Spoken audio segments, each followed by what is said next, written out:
بسم الله الرحمن الرحيم. الرحمن علم القرآن، خلق الإنسان علمه البيان. الشمس والقمر بحسبان، والنجم والشجر يسجدان. والسماء رفعها ووضع الميزان، ألا تطغوا في الميزان. وأقيموا الوزن بالقسط ولا تخسروا الميزان. والأرض وضعها للأنام، فيها فاكهة والنخل ذات الأكمام. والحب ذو العصف والريحان، فبأي آلاء ربكما تكذبان. خلق الإنسان من صلصال كالفخار، وخلق الجان من مارج من نار. فبأي آلاء ربكما تكذبان.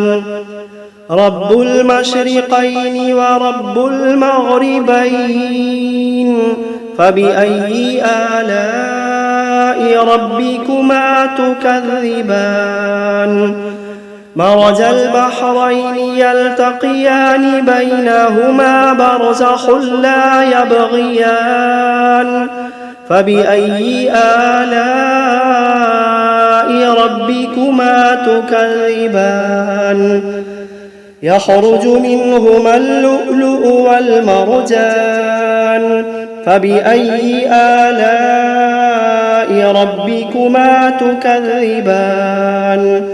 وله الجوار المنشآت في البحر كالأعلام، فبأي آلاء ربكما تكذبان. كل من عليها فان، ويبقى وجه ربك ذو الجلال والإكرام. فبأي آلاء ربكما تكذبان.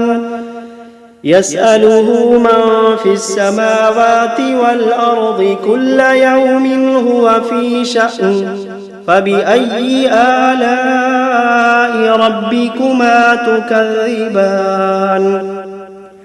سنفرغ لكم أيها الثقلان، فبأي آلاء ربكما تكذبان.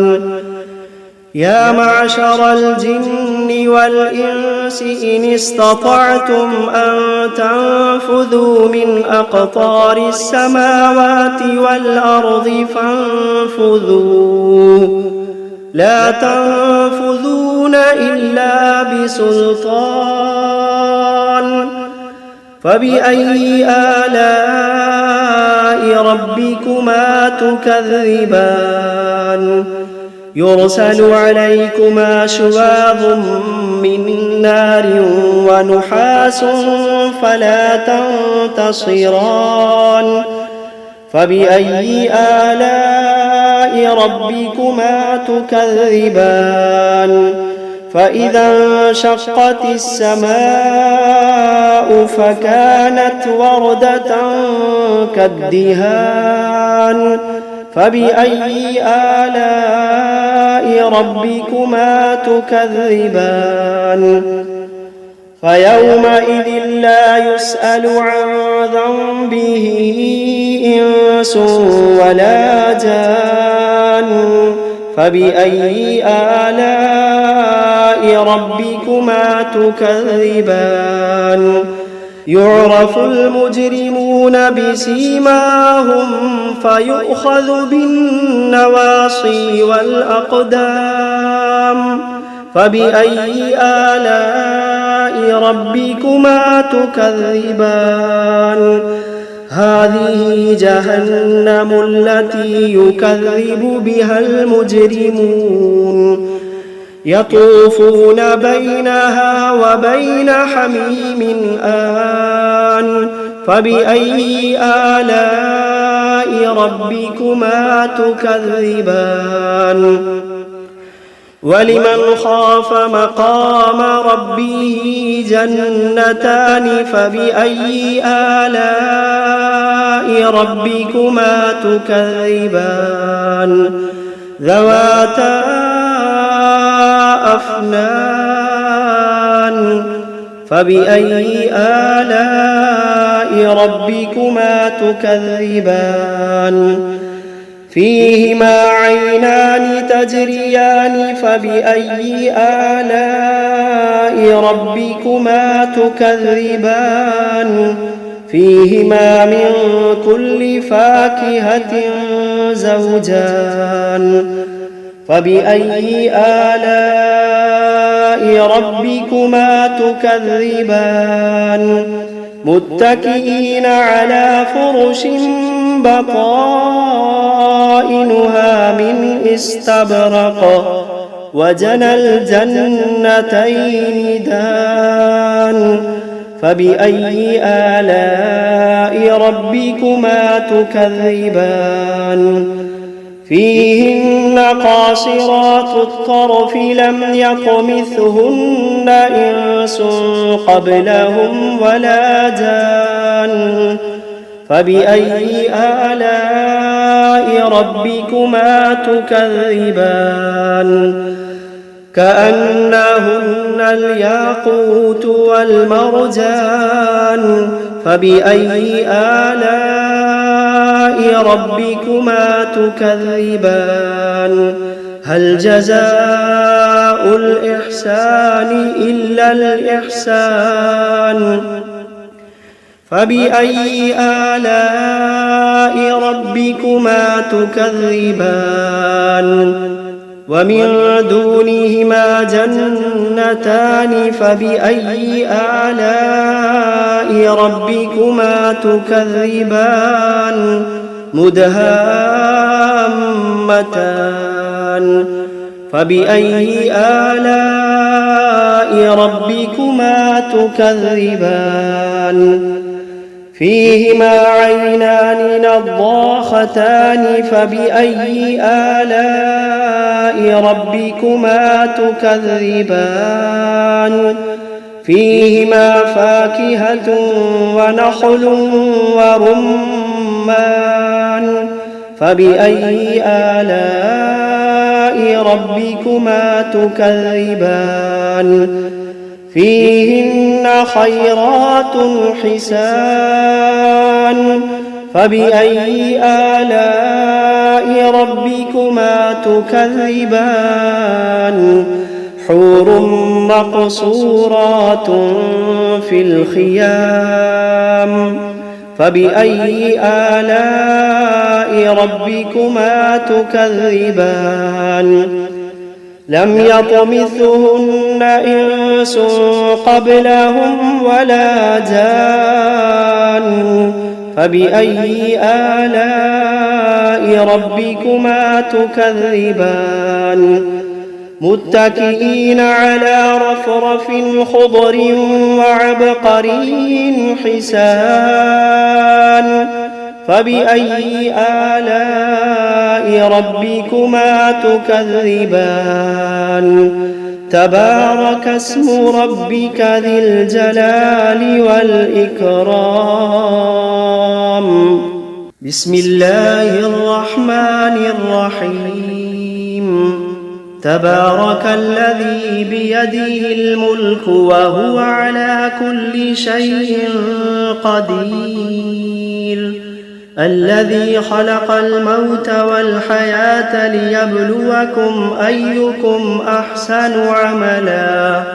وهو العزيز الغفور الذي خلق 7 سماوات طباقا ما ترى في خلق الرحمن من تفاوت فارجع البصر هل ترى من فطور ثم ارجع البصر كرتين ينقلب إليك البصر خاسئا وهو حسير ولقد زينا السماء الدنيا بمصابيح وجعلناها رجوما للشياطين وأعتدنا لهم عذاب السعير وللذين كفروا بربهم عذاب جهنم وبئس المصير إذا ألقوا فيها سمعوا لها شهيقا وهي تفور تكاد تميز من الغيظ كلما ألقي فيها فوج سألهم خزنتها ألم يأتكم نذير قالوا بلى قد جاءنا نذير فكذبنا وقلنا ما نزل الله من شيء إن أنتم إلا في ضلال كبير وقالوا لو كنا نسمع أو نعقل ما كنا في أصحاب السعير فاعترفوا بذنبهم فسحقا لأصحاب السعير إن الذين يخشون ربهم بالغيب لهم مغفرة وأجر كبير وأسروا قولكم أو اجهروا به إنه عليم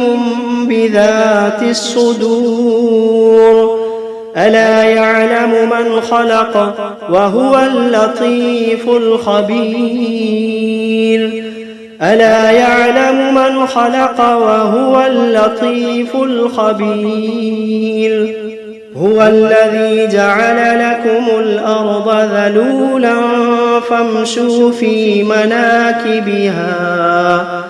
فامشوا في مناكبها وكلوا من رزقه وإليه النشور أأمنتم من في السماء أن يخسف بكم الأرض فإذا هي تمور أم أمنتم من في السماء أن يرسل عليكم حاصبا فستعلمون كيف نذير ولقد كذب الذين من قبلهم فكيف كان نكير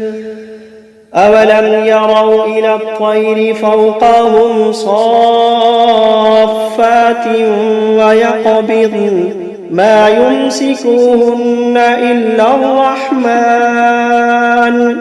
إنه بكل شيء بصير أمن هذا الذي هو جند لكم ينصركم من دون الرحمن إن الكافرون إلا في غرور أمن هذا الذي يرزقكم إن أمسك رزقه بل لجوا في عتو ونفور أفمن يمشي مكبا على وجهه أهدى أمن يمشي سويا على صراط مستقيم قل هو الذي أنشأكم وجعل لكم السمع والأبصار والأفئدة قليلا ما تشكرون قل هو الذي ذرأكم في الأرض وإليه تحشرون ويقولون متى هذا الوعد إن كنتم كنتم صادقين قل إنما العلم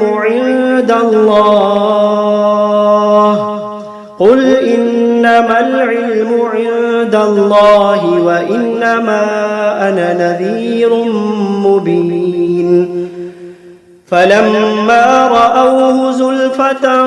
سيئت وجوه الذين كفروا وقيل هذا الذي كنتم به تدعون قل أرأيتم إن أهلكني الله ومن معي أو رحمنا فمن يجير الكافرين من عذاب أليم قل هو الرحمن آمنا به وعليه توكلنا فستعلمون من هو في ضلال مبين قل أرأيتم إن أصبح ماؤكم غورا فمن يأتيكم بماء معين بسم الله الرحمن الرحيم قل أوحي إلي أنه استمع نفر من الجن فقالوا إنا سمعنا قرآنا عجبا يهدي إلى الرشد فآمنا به ولن نشرك بربنا أحدا وأنه تعالى جد ربنا ما اتخذ صاحبة ولا ولدا وأنه كان يقول سفيهنا على الله شططا وأنا ظننا أن لن تقول الإنس والجن على الله كذبا وأنه كان رجال من الإنس يعوذون برجال من الجن فزادوهم رهقا وأنهم ظنوا كما ظننتم أن لن يبعث الله أحدا وأنا لمسنا السماء فوجدناها ملئت حرسا شديدا وشهبا وأنا كنا نقعد منها مقاعد للسمع فمن يستمع الآن يجد له شهابا رصدا وأنا لا ندري أشر أريد بمن في الأرض أم أراد بهم ربهم رشدا وأنا منا الصالحون ومنا دون ذلك كنا طرائق قددا وأنا ظننا أن لن نعجز الله في الأرض ولن نعجزه هربا وأنا لما سمعنا الهدى آمنا به فمن يؤمن بربه فلا يخاف بخسا ولا رهقا وأنا منا المسلمون ومنا القاسطون فمن أسلم فأولئك تحروا رشدا وأما القاسطون فكانوا لجهنم حطبا وأن لو استقاموا على الطريقة لأسقيناهم ماء غدقا لنفتنهم فيه ومن يعرض عن ذكر ربه يسلكه عذابا صعدا وأن المساجد لله فلا تدعوا مع الله أحدا وأنه لما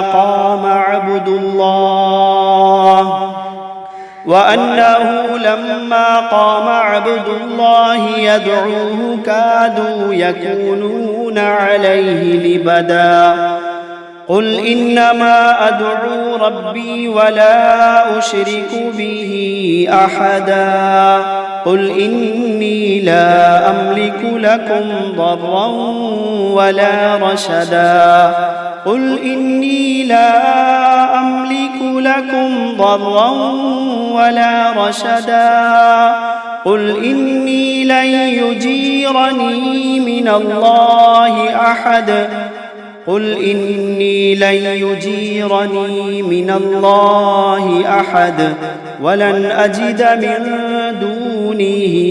ملتحدا إلا بلاغا من الله ورسالاته ومن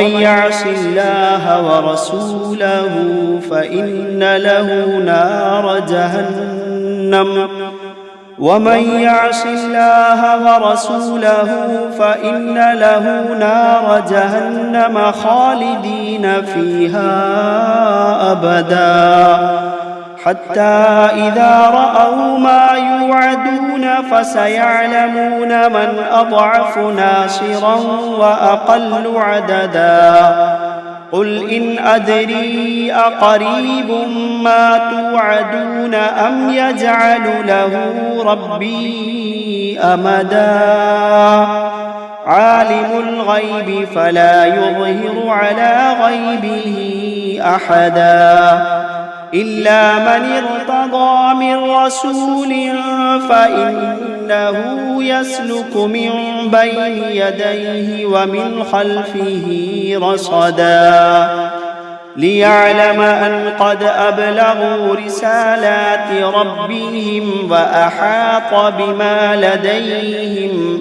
وأحاط بما لديهم وأحصى كل شيء عددا.